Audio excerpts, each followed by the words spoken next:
गौतम बुद्ध दुनिया का एक बड़ा, उस जमाने में पैरोकार जिसके रहे हों ऐसा शख्स था।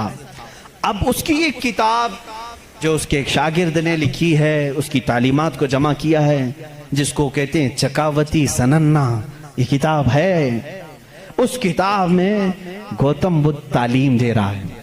कहता है कि ऐ मेरे चाहने वालों, ऐ मेरे मुरीदों, ऐ मेरे शागिर्दों, सुनो मैं तुम्हें एक बड़ी बात बताता हूं।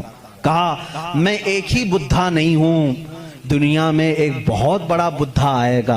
बुद्धा कहते हैं पाकीज़ा और मुकद्दस आदमी को, मुकद्दस आदमी को बुद्धा उस जुबान में कहा जाता है। एक और एक बड़ा बुद्धा आएगा और वो तबलीग करेगा। उसकी तबलीग शुरू में भी उरूज पर होगी और जब फैलेगी तो हजारों की तादाद में होगी। उसने कहा जिस तरह मेरे शागिर्द सैकड़ों में हैं, उसके शागिर्द लाखों में होंगे। बुद्धा ने कहा गौतम बुद्ध ईसा अलैहिस्सलाम से भी 700 साल पहले का है।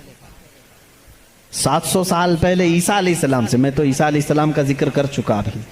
गौतम बुद्ध की तालीमात में यह है, किताब आज भी है चकावती सनन्ना जिसका मैं जिक्र कर रहा हूं, जिसमें एक लफ्ज उसने कहा कि एक शख्स आएगा जो लोगों के दिलों को बदल देगा, लोगों को बुरे अखलाक से निकालेगा, वो शराब को मना करेगा और वो लोगों की जानों को बचाएगा, वो औरतों की इज्जत करेगा और वो निहायत ही हसीन व जमील होगा।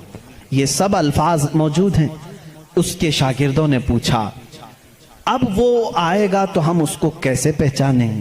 उसने भी एक लफ्ज कहा, उसने कहा वो मैत्रिया होगा। ये वही अल्फाज मैं बयान कर रहा हूं, थोड़े खुश्क हैं, इसको समझ लें आप, इसलिए कि मेरी तकरीर वो लोग भी सुनेंगे तो वो चेक करेंगे। मैत्रिया होगा। गौतम बुद्ध कहता है वो आएगा, वो उसको मैत्रिया कहेंगे, मैत्रिया कहेंगे।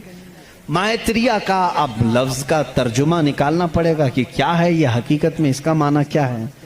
मैत्रिया का जब अरबी में ट्रांसलेट किया गया तो उसको कहा गया रहमतुल लिल आलमीन। उसने कहा उसको कहा जाएगा मैत्रिया। मैत्री का मतलब हुआ सारे जहानों के लिए जो रहमत होगा।